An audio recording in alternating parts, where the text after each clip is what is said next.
आप देख रहे हैं बजट मंत्रा। स्वागत है आप सभी का एक बार फिर से। और अब बात होने वाली है क्रिप्टो पर लगे टैक्स की। इस टैक्स को आपको कैसे देखना चाहिए? क्रिप्टो करेंसी को क्या इस टैक्स के जरिए एक एसेट का दर्जा दे दिया गया है? क्या ये एक लीगल टेंडर बन चुका है? और अगर टैक्स लगेगा तो वो किन किन सूरतों में लगेगा? ये तमाम सवाल है जो कल के बजट के ऐलान के बाद एक क्रिप्टो करेंसी में पैसे लगाने वाले शख्स के जहन में आ रहे हैं। एक एक करके इन सवालों का जवाब देंगे आपको, और इसके लिए हमारे साथ एक खास पैनल भी जुड़ गया है। हमारे साथ हैं क्रिबेको के फाउंडर और सीईओ सिद्धार्थ सुगानी, और साथ ही मॉर्निंग स्टार के फंड रिसर्च डायरेक्टर कौस्तुभ बेलापुरकर। आप दोनों का स्वागत है हमारी इस खास पेशकश में। सिद्धार्थ, आपके पास आऊंगी सबसे पहले। 30% का टैक्स लगा है क्रिप्टो करेंसी के मुनाफे पर की कमाई पर, और साथ में 1% का टीडीएस भी। क्या ये केवल बड़े लोगों का निवेश का विकल्प बन गया है? अब क्या कहेंगे? हाय कविता, लग तो रहा है बड़े लोगों के लिए बन गया है। बिकॉज जब आप कोई बजट जैसी चीज बनाते हैं जो पूरे देश के सारे पॉकेट्स पे इम्पैक्ट करता है, तब आपको सब लोगों का इनकम ब्रैकेट ध्यान में रखना चाहिए। और जो अभी टैक्स पेबल लिमिट में नहीं है, उन लोगों के लिए भी टैक्स लग जाएगा। सपोज अगर आपका इनकम 5 lakhs के अंदर है और आप क्रिप्टो में 10,000 रुपए फॉर एग्जाम्पल कमा रहे हैं, तो जस्ट फॉर दैट 10,000 रुपीज आपको पूरा फाइलिंग प्रोसेस करना पड़ेगा और ये करना पड़ेगा। तो कोई भी छोटा निवेशक यही सोचेगा कि मैं ये क्यों करूं, rather I go do something else. तो ये एक इनडायरेक्टली डिस्करेज करने के लिए, I mean it's not very encouraging, I would say. लेकिन अब यहाँ पर जिस तरह से मैं आपका प्रेस नोट भी पढ़ रही थी, आपने बहुत सारे उदाहरण दिए हैं अलग अलग देशों के जहाँ पर क्रिप्टो पर टैक्स लगता है। किस किस तरह का रैशनल विदेशी देशों में क्रिप्टो पर टैक्स लगाने के पीछे इसका तर्क दिया गया है? कुछ इसके बारे में हमको बताइए, क्योंकि भारत में एक तो देखिए सवाल ये था कि सरकार इसको कब एक्सेप्ट करेगी, और अगर करेगी तो किस रूप में एक्सेप्ट करेगी। अब एक तरह से टैक्स लगा दिया गया है, तो कहीं ना कहीं लोग इसको समझ रहे हैं कि अच्छा टैक्स तो लग गया है, पहला कदम सरकार ने ले लिया है कि इसको कहीं ना कहीं जो है एक दर्जा दे दिया जाएगा इन्वेस्टमेंट का। बताना बहुत जरूरी है निवेशकों को, दर्शकों को, कि अभी भी ये एक लीगल टेंडर नहीं है, ये अभी भी एक एसेट क्लास नहीं है जिसको आप एक निवेश का विकल्प समझ के अपने पोर्टफोलियो में शामिल कर सकते हैं। इन सब की क्लैरिटी के लिए हमें एक बिल का इंतजार करना होगा, क्रिप्टो बिल का इंतजार करना पड़ेगा।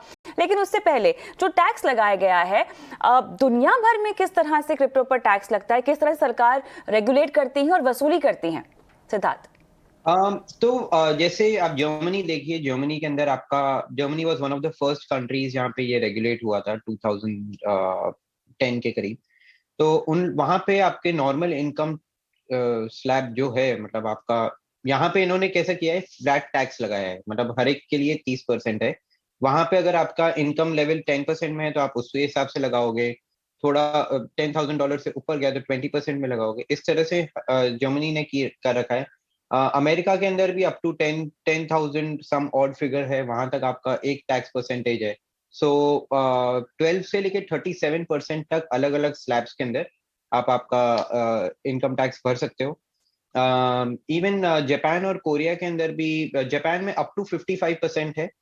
20% से 55% के बीच में अगर आपके इनकम ब्रैकेट्स अलग अलग हैं वे, तो आप उस हिसाब से कर सकते हो। तो हर कंट्री का अलग अलग तरीका है। पर फ्लैट टैक्स वाले डेवलप्ड नेशंस जो इंडिया के, आप कह सकते हैं G20 नेशंस के अंदर फ्लैट टैक्स वाले एक या दो ही नेशंस होंगे जिसके अंदर भी 30% बहुत ज्यादा लग रहा है। अगर आप 30% देख भी रहे हो तो भी आप साथ में ये देखिए कि यहाँ पे कंप्लायंस इश्यूज बहुत ज्यादा हो जाएंगे। अगर आप 30% फ्लैट टैक्स लगा रहे हो तो इट्स ओके। क्रिप्टो के अंदर 30% इनकम बहुत आसानी से जनरेट हो सकती है, मार्केट बहुत वोलेटाइल है। बट कंप्लायंस का क्या, राइट? आपका टीडीएस आपको ट्रैक करना पड़ेगा, जीएसटी पेमेंट्स ट्रैक करने पड़ेंगे, प्लस टैक्स भी आपको भरना पड़ेगा। और सबसे जो प्रॉब्लम वाली चीज मेरे को लगी है इसमें, कि आप ये टैक्स को सेट ऑफ नहीं कर सकते। अगर 31 मार्च को मार्केट क्रैश हो जाता है तो आप उस लॉस को कैरी फॉरवर्ड नहीं कर सकते। ये सारी चीजें हैं जो मेरे को लगता है थोड़ी सी कॉम्प्लेक्स है। लेकिन मुझे एक बात बताइए, इसको अभी तक किसी भी लीगल फ्रेमवर्क में तो शामिल किया नहीं गया है सिद्धार्थ, ठीक है। तो अब ऐसे में क्या सरकार की मंशा केवल यही है कि हम आपसे टैक्स वसूली करें, आप कमाई तो कर ही रहे हो बहुत ज्यादा, अब हमें बस आपसे पैसे लेने से मतलब है? क्या ये मैसेज निकल कर आता हुआ दिखाई दे रहा है? क्योंकि लीगल फ्रेमवर्क में इसको शामिल नहीं किया गया है, बिल तो अभी तक आया नहीं है। बिल आने के लिए बहुत बड़ा प्रोसेस होता है। आपको कैबिनेट से अप्रूवल लेना पड़ता है, और बिल बहुत कॉम्प्रिहेंसिव चीज होती है। शायद कोई ना कोई नई बॉडी भी बन सकती है इस इंडस्ट्री को रेगुलेट करने के लिए। So bill is a very big process जो कई सालों से चला आ रहा है। बट टैक्स अमेंडमेंट्स और नोटिफिकेशंस के थ्रू आप इंट्रोड्यूस कर सकते हो, तो tax is an easier thing, और I think that is a very good way to go about it. क्योंकि आप देखिए, कल मैडम फाइनेंस मिनिस्टर ने भी ऐसा ही कहा कि there is a phenomenal increase in number of transactions in the country, and a specific framework for regulating virtual assets is needed। ये वर्ड टू वर्ड उन्होंने करीब इसी तरह से कहा था। तो ये इंडिकेट ये कर रहा है कि आगे बिल आने वाला है। मेरे हिसाब से मॉनसून सेशन में या विंटर सेशन के पहले पहले तक बिल आ जाना चाहिए। पहले बिल बन के कैबिनेट के पास जाएगा, कैबिनेट विल अप्रूव इट, फिर पार्लियामेंट में प्रेजेंट होगा, फिर हो सकता है इस पे स्टैंडिंग कमेटी वापस अपॉइंट हो, वापस आए तो। But hopefully we should have something on table in this year. लेकिन कौस्तुभ, उससे पहले लोगों को समझाना बहुत जरूरी है कि वर्चुअल डिजिटल एसेट के नाम से आप इसको एक एसेट क्लास की तरह ना ट्रीट करें, क्योंकि क्रिप्टो अभी भी निवेश के तौर पर एक निवेश विकल्प नहीं है। जी बिल्कुल करता जी। और जैसे सिद्धार्थ जी ने राइटली बोला कि अभी डेवलपमेंट ऑफ द बिल होने वाला है, सो इट्स नॉट कि ऐसा crypto is recognised asset so far. तो आई थिंक जो सिद्धार्थ जी बोल रहे थे कि जो इंसेंटिव्स जो है निवेशकों को इन्वेस्ट करने के लिए, जैसे हम दूसरे एसेट क्लासेस देखें, एक्विटी हो गया, तो वहाँ पे कैपिटल गेन्स टैक्सेशन काफी अट्रैक्टिव है। इनफैक्ट कुछ साल पहले तो लॉन्ग टर्म कैपिटल गेन्स भी नहीं होता था। वहाँ पे हमारी गवर्नमेंट इंसेंटिवाइज करना चाहती है निवेशकों को कि आप शेयर बाजार में पार्टिसिपेट करें, और ये टैक्स लगा के एक माध्यम से उन्होंने थोड़ा डिस्करेजमेंट, जैसे सिद्धार्थ जी बोल रहे थे, to create a discouragement for investing in crypto currency, उन्होंने ऐसा फ्रेमवर्क क्रिएट किया है। अभी देखना पड़ेगा वो बिल क्या लेके आएगा और क्या फ्रेमवर्क सेट करेंगे। पर हाँ, अभी it is not a recognised investment class, तो वो थोड़ा निवेशकों को सोच के पैसा डालना पड़ेगा। सिद्धार्थ, मुझे बताएं कि क्रिप्टो में किस तरह के लोग आखिर पैसे लगाते हैं? क्योंकि फ्लैट 30% की अगर हम बात करें तो यहाँ पर आपके हाथ में तो कुछ भी नहीं रह जाएगा, और इसमें तो साफ तौर से एनएफटीज भी शामिल हैं, 1% का टीडीएस भी है। किस तरह के तबके के लोगों पर मार पड़ेगी जो पैसे लगाते हैं क्रिप्टो में? मेरे हिसाब से कोई भी ऑल इन नहीं जाता है क्रिप्टो में। सब लोग सोच समझ के ही लगाते हैं। बहुत छोटा सा परसेंटेज है जो काफी बड़ी स्टेक इसमें लेता है। Everybody is investing wisely in crypto as far as I know. However, majority of the investors जो इस स्पेस में है, वो 5,000 से लेके मेरे हिसाब से 1 लाख रुपए तक के रेंज में इन्वेस्ट करते हैं। ये ट्रायल के हिसाब से सब लोग इसमें जुड़े हैं। लास्ट 1 साल 6 महीने के अंदर जब इसका बुल रन आया था, तब बहुत लोग जुड़े हैं। तो उन लोगों के लिए ये थोड़ा डिस्करेजिंग हो जाएगा, क्योंकि वो ट्राई करना चाहते हैं और फिर वो सोचेंगे कि बहुत बहुत ज्यादा कंप्लायंस से इसका झमेला है। सो उन लोगों के लिए थोड़ा प्रॉब्लम है। बट जो लार्जर इन्वेस्टर्स हैं, जिनका 10, 20, 50 लाख 1 करोड़ तक का इन्वेस्टमेंट्स है, उन लोगों के लिए ये रूटीन होगा। But yes, the transaction volume will be impacted. Peer to peer transactions में टीडीएस भरने का प्रॉब्लम आ जाएगा। जो लोग छोटे ट्रांजैक्शंस कर रहे हैं उनको भी टीडीएस भरना है। तो इसमें मतलब मेरे हिसाब से वॉल्यूम पे हिट होगा। गिफ्ट का जो एंगल है ये मैं समझना चाहती हूँ आपसे, क्योंकि अगर मुझे कोई क्रिप्टो दे रहा है या किसी के जरिए मैं क्रिप्टो ले रही हूँ, तो क्या मैं क्रिप्टो ना लूँ या ना एक्सेप्ट करूँ? ऐसा कुछ हो सकता है इसमें? अगर आपका वॉलेट एड्रेस डिस्क्लोज्ड है, हाँ। तो आप ना नहीं बोल सकते। अगर जैसे आपका बैंक अकाउंट नंबर किसी के पास में है, आपका आईएफएससी कोड और आपका नाम किसी के पास में है, तो वो आपको पैसा भेजेगा, तो यू कैन नॉट से नो। वो पैसा आपके अकाउंट में सीधा क्रेडिट हो जाएगा। तो क्रिप्टो में भी ऐसा ही है। अगर आपका अकाउंट नंबर किसी को पता है, उसको पब्लिक की कहते हैं, इफ एनीबडी नोस इट, वो आपको भेज सकता है पैसा। एंड और अगर आपको नहीं भी लेना है और वो आपके पास में आ गया, तो और आप उसको रिटर्न कर रहे हो, तो अगेन वो टीडीएस का कंप्लायंस वाला इशू आ जाएगा। तो that is a problem. Crypto में कई तरह के एयर ड्रॉप्स होते हैं, स्टेकिंग रिवॉर्ड्स होते हैं जो आपको बिना बताए एक स्पेसिफिक कंडीशन पे आते हैं, और अगर आपको नहीं चाहिए तो you can't return it in many cases. But अगर ये कंप्लायंस बहुत ज्यादा बढ़ जाएगा इन अ नटशेल। इसमें अब क्या जीएसटी भी लगेगा, क्योंकि देखिए बहुत सारी एम्बिग्यूटी है अभी भी। ये जो ऐलान हुआ है, क्या ये मेरी पहले की क्रिप्टो की कमाई पर भी लागू होता है, और अगर ऐसा है तो क्या जीएसटी भी चुकाना पड़ेगा? क्योंकि अगर ऐसा हो गया तब तो मेरे ख्याल से ये क्लियरली एक ऐसा ऐलान है जो लोगों को डिस्करेज करेगा क्रिप्टो में पैसे लगाने से। जीएसटी सिर्फ ब्रोकरेज पे लग रहा है, ओके। और इतना कोई बड़ा अमाउंट नहीं है GST. So I don't think so GST is a problem in terms of the amount involve. But yes, compliances बढ़ जाएंगे। इंडिविजुअल्स के लिए कोई प्रॉब्लम नहीं है, बट इंस्टीट्यूशंस के लिए कंप्लायंसेस बढ़ जाएंगे। कौस्तुभ, मुझे ये समझाएं, अगर आने वाले वक्त में हम मान लेते हैं कि सरकार इसका दायरा थोड़ा सा और बढ़ाना चाहती है, और अगर हम ऐसा मान लेते हैं कि रेगुलेटर आने के बाद एक निवेश का विकल्प बन जाता है, एसेट क्लास बन जाता है, तो किस तरह से इसकी टैक्सेशन में किसी तरह की रियायत दी जानी चाहिए, या किस तरह का स्वरूप एज एन इन्वेस्टमेंट ऑप्शन आप क्रिप्टो करेंसी को देखना चाहते हैं? कविता जी, जो भी आप देखिए, जो इन्वेस्टमेंट ऑप्शंस हैं, पहले तो various types of asset classes में सरकार ने डिफरेंट टैक्स स्लैब सेट की हैं। पर काफी इनमें जब आप देखें, जहां इनकम आपके स्लैब के हिसाब से अगर आप पेमेंट करें, जैसे आप डिविडेंड आप रिसीव करते हैं, receivable in the hands of the investor, उनके टैक्स स्लैब के हिसाब से ही टैक्स होगा। इक्विटी में तो इनफैक्ट ज़्यादा बेनिफिशियल टैक्सेशन है, जहाँ पे आप सिर्फ 15% शॉर्ट टर्म कैपिटल गेन्स पे या 10% लॉन्ग टर्म कैपिटल गेन्स पे देते हैं। तो काफ़ी इंसेंटिवाइज टैक्स स्ट्रक्चर्स हैं, या आपके टैक्स स्लैब के हिसाब से हो most of the asset classes में।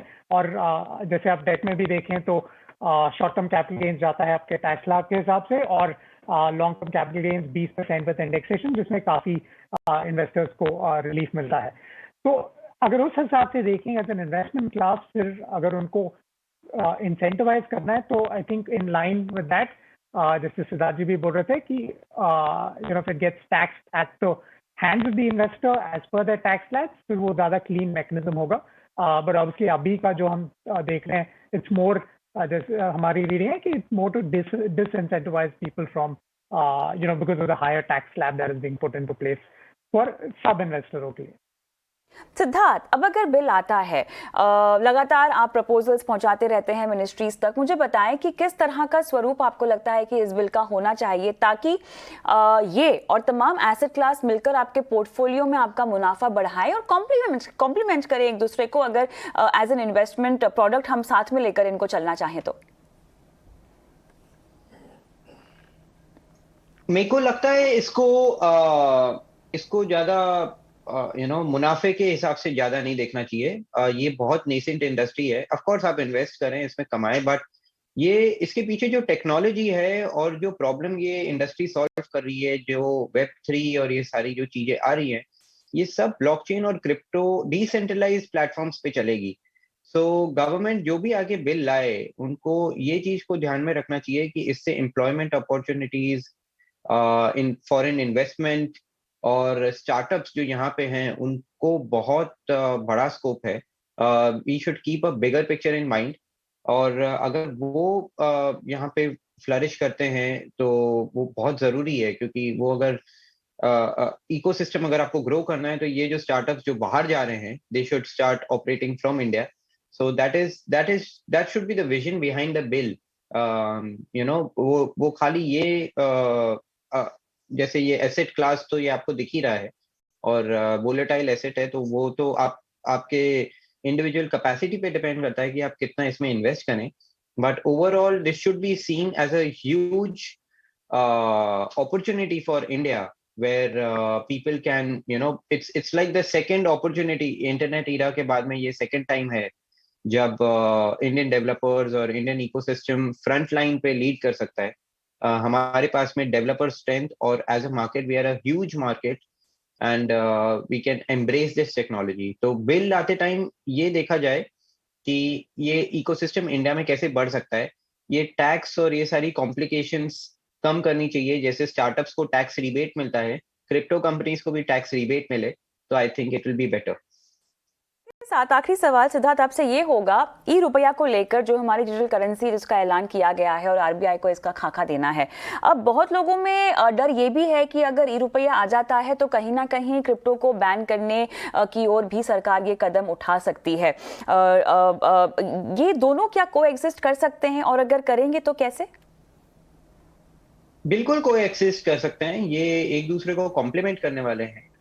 सीबीडीसी सेम टेक्नोलॉजी यूज करता है, उनको क्रिप्टो करेंसीज या क्रिप्टोग्राफी आप कह सकते हैं। तो ये सेंट्रलाइज्ड है जो गवर्नमेंट इशू करती है, यानी आरबीआई इसको इशू करती है। और बिटकॉइन और ये सारी जो चीजें हैं ये डिसेंट्रलाइज्ड है, यानी ये नेटवर्क पे रन करती है, इनको इशू करने वाला कोई नहीं होता है।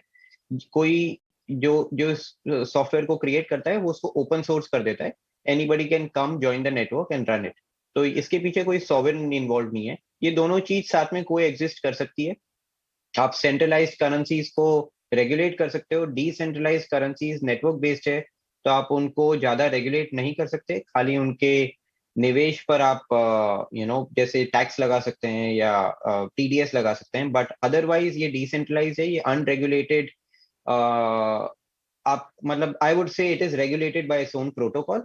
वो उसका सॉफ्टवेयर कोड है जिसमें उसके सारे नियम लिखे हुए हैं। तो ये ऑलरेडी रेगुलेटेड चीज है जो ग्लोबल लेवल पे चलती है। चलिए, यहाँ पे जितना समझाया जाए, जितनी बात की जाए क्रिप्टो करेंसी पर उतनी कम है, लेकिन हम लगातार नए नए मुद्दों के साथ आते रहेंगे। सिद्धार्थ, फिलहाल आपका बहुत बहुत धन्यवाद, आपने समय निकाला और बारीकियों पर चर्चा की क्रिप्टो करेंसी और उस पर लगे टैक्स पर। लेकिन दर्शकों से भी हम यही कहना चाहेंगे कि अगर आप भी क्रिप्टो करेंसी और इस पर लगे टैक्स या किसी भी एस्पेक्ट पर सवाल पूछना चाहते हैं तो अपना सवाल हम तक पहुंचा सकते हैं। करना आपको कुछ नहीं, अपना सवाल हमें व्हाट्सएप कर देना है। देखिए, नंबर आपकी स्क्रीन पे भी फ्लैश हो रहा है, 9619873567। ये वो नंबर है जहां पर हम आपके सवालों को शो में शामिल करेंगे। यहाँ पे अपने सवाल हम तक पहुंचाइए। आप चाहें तो वीडियो के जरिए भी अपना सवाल हम तक पहुंचा सकते हैं और हाँ, क्रिप्टो को लेकर सवाल अगर हो तो जरूर हम तक पहुंचाइएगा। अब रुक करते हैं दर्शकों के सवालों की ओर। कौस्तुभ मेरे साथ बने हुए हैं। कौस्तुभ, आपके लिए हमारे पहले दर्शक फोन लाइन पर हमारे साथ हैं, लीलानंद ठाकुर साहब। नमस्कार ठाकुर साहब, कैसे हैं, क्या हालचाल, कहाँ से बोल रहे हैं सर? मैं आपका प्रोग्राम बराबर देखता रहता हूं और आपके प्रोग्राम से मैंने बहुत कुछ सीखा है। थैंक यू सर, बताइए। जी मैम, मेरा सवाल ये है कि मेरा एक पोर्टफोलियो है, मैं उसको रिव्यू कराना चाहता हूं। और जी, नाम मेरे पास है आपके फंड्स के सर। मुझे बस आपसे ये पूछना है कि आपने जो 5 साल में बेटी की शादी के लिए 20 लाख रुपए इकट्ठा करने हैं, उसके लिए ये मौजूदा पोर्टफोलियो कब से बना रहे हैं? मैम, मैं ये 2018 से लगभग ये कर रहा हूँ और मैंने आपको उसमें नहीं बताया है कि मैंने 2 फंड बंद कर दिए हैं, क्योंकि हमें आपके इससे पता चला था कि वो ओवरलैप हो रहा है। तो कौन से 2 फंड्स बंद किए हैं? मेरा सारा फंड ये सब 2018 से पहले 15 से 20 हजार जमा कर रहे थे, लेकिन मैंने पिछले साल से धीरे धीरे बढ़ाते हुए 40-42 के लगभग कर दिया है इसको। अच्छा सर, नाम बताएंगे कौन से 2 फंड्स में बंद किया है? एक्सिस ब्लू चिप फंड और केंद्र रोबोको का इमर्जिंग फंड मैंने बंद कर दिया है, क्योंकि वो सारे ओवरलैप हो रहे थे। बिल्कुल, चलिए, अच्छा लगा मुझे ये जानकर कि आप फंड कहाँ निवेश करता है ये सब देख रहे हैं। उसके जरिए देखिए आपको पता चला कि इन्वेस्टमेंट जो है फंड्स की वो ओवरलैप हो रही थी। कौस्तुभ, तो आपके पास ऐसे दर्शक ने सवाल पूछा है जिनको ज्यादा बारीकी से आपको समझाइश नहीं देनी होगी, लेकिन हाँ, फंड और इनके निवेश लक्ष्य कैसे पूरे होंगे ये बताएं। जी बिल्कुल। तो सबसे पहले मैं बहुत खुश हूँ सुना कि ठाकुर जी ने काफी जांच परख की उनकी पोर्टफोलियो की। बहुत ही बढ़िया बात है। कुछ जो मेरे इनिशियल कमेंट्स हैं, जो उनके 5 साल के बाद उनके बेटी की शादी की उनका जो गोल है, उसके लिए उनको जरूर फिक्स्ड इनकम फंड्स में थोड़ा पैसा लगाना पड़ेगा।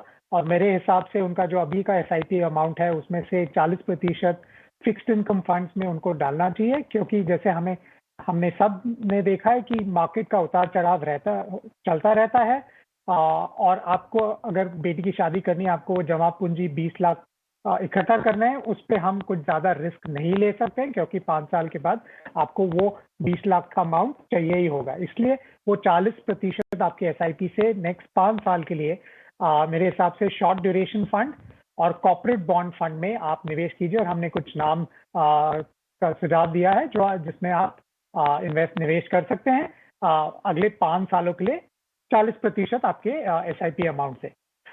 बाकी का जो है और एक बार ये जो 5 साल का गोल हो गया, आप वापस रिवर्ट कर सकते हैं आपके ओरिजिनल SIP अमाउंट्स जो फंड्स हैं अमाउंट्स में, और हर सालाना जैसे हम बोल सकते हैं 10 से 15% आपका SIP अमाउंट बढ़ाते रहें, क्योंकि ये बहुत ज़रूरी है।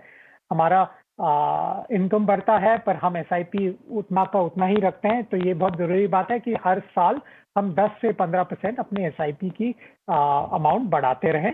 इसी के हिसाब से आपका जो दूसरा गोल है, जो रिटायरमेंट का गोल है, वो आपको आराम से आप मीट कर सकते हैं अगर आप ये इस अमाउंट से हर साल बढ़ाते रहें। तो आपका 3 करोड़ का जो गोल है 15 साल में, वो आराम से आप मीट कर सकते हैं। पोर्टफोलियो के हिसाब से जैसे आपने ऑलरेडी एनालिसिस की थी कि एक्सिस ब्लू चिप और रोबेको इमर्जिंग इक्विटी आपने बंद किया, काफ़ी समानता थी बाकी फंड्स में। हमारा और एक जो ऑब्जर्वेशन है, जो आपके पास अभी 2 तरह के फंड्स हैं, दोनों फंड्स बहुत ही बढ़िया है, इमर्जिंग ब्लू चिप और टैक्स सेवर। पर जब उनके पोर्टफोलियो की समानता देखें तो ऑलमोस्ट 75% उनका पोर्टफोलियो सिमिलर है, क्योंकि सेम नीलेश सुराना जी फंड मैनेजर है, उनके बेस्ट जो निवेश के आइडियाज हैं दोनों फंड्स में आएंगे। तो और ये दोनों मिला के 30% आपके पोर्टफोलियो का हो जाता है। तो इसका मतलब ये हुआ कि इन दोनों के स्ट्रैटेजी के हिसाब से अगर ये अच्छे किए या बुरे किए, सेम जो सिमिलर स्ट्रैटेजी है, तो आपका पोर्टफोलियो 30% उसी हिसाब से बढ़ेगा। तो मुझे लगता है थोड़ा डिवर्सिफिकेशन की जरूरत है, इसलिए ये 30% अगर आप 5-7% नीचे लेके आए तो बेहतर रहेगा कि थोड़ा सा आप SIP इन दोनों फंड में से एक में से थोड़ा कम कर सकते हैं। ये आई थिंक ब्रॉड गाइडलाइन। बाकी तो फंड काफ़ी अच्छे हैं, तो कुछ ज़्यादा चेंजेस की ज़रूरत नहीं है। देखिए, ही कैन कंटिन्यू विथ बाकी के जो SIPs हैं। जी, चलिए, तो यहाँ पर आपका पोर्टफोलियो बेहतरीन है, आप जितना हो सके बदलाव कीजिए जो आपको कौस्तुभ ने रेकमेंड किए हैं। अगला सवाल ईमेल के जरिए हम लेंगे, और दिवाकर सूरी का ये सवाल है। निप्पॉन टैक्स सेवर इनके पास है, मोतीलाल ओसवाल का लॉन्ग टर्म इक्विटी भी है, UTI निफ्टी 50 इंडेक्स है, 2018 से सभी फंड्स में ये निवेश कर रहे हैं, और 1,000 रुपये की SIP चल रही है, जिसमें से 2,000 रुपये निप्पॉन के फंड में है और बाकी में 1,000 की है। इनको 4 साल में 5 लाख रुपए चाहिए, और बेटी की पढ़ाई के लिए साफ तौर से ये निवेश करना चाहते हैं। कौस्तुभ, क्या सलाह होगी? जी कविता जी, पहले तो क्योंकि बेटे के एजुकेशन की बात है और 4-5 साल में पैसा चाहिए, तो मेरे हिसाब से उनको काफ़ी कॉन्जर्वेटिव अप्रोच लेना पड़ेगा। जैसे हमने पिछले सवाल में भी बोला, क्योंकि इक्विटी मार्केट का जो उतार चढ़ाव है कोई प्रिडिक्ट नहीं कर सकता। इस साल ऊपर जा सकता है, अगले साल नीचे आ सकता है, कुछ सालों के लिए नीचे रह सकता है, इसलिए उनको कॉन्जर्वेटिव अप्रोच लेना पड़ेगा। और उनका जो करंट SIP है, कुछ 7,000 शायद महीने का चल रहा है, उसमें से 80% ऑलमोस्ट 5,600 रुपया उनको फिक्स्ड इनकम फंड्स में एलोकेट करना पड़ेगा। तो अभी के जो SIPs हैं वो ब्रेक करके 5,600 रुपया मिनिमम वापस शॉर्ट ड्यूरेशन और कॉर्पोरेट बॉन्ड फंड्स में वो निवेश कर सकते हैं, और दूसरे बाकी के 20% वो फंड्स इक्विटी फंड्स में कंटिन्यू कर सकते हैं, कोई प्रॉब्लम नहीं है। थोड़ा सा वो एक्स्ट्रा रिटर्न किकर उनको मिल सकता है। दूसरी बात, उनको SIP का अमाउंट सालाना वापस 10% मिनिमम से बढ़ाना ही पड़ेगा, नहीं तो उनको गोल, क्योंकि हमें पता है कि फिक्स्ड इनकम कम वॉलेटाइल रहता है पर उसका रिटर्न भी कम रहता है, इसलिए उनको जो गैप है अभी के निवेश से और उनके गोल के अमाउंट से, जो 4-5 लाख वो चाहते हैं, इसलिए उनको इन्वेस्टमेंट, उनका निवेश का अमाउंट SIP हर साल 10% से बढ़ाना ही पड़ेगा, फिर वो काफ़ी कंफर्टेबली ये गोल मीट कर सकते हैं।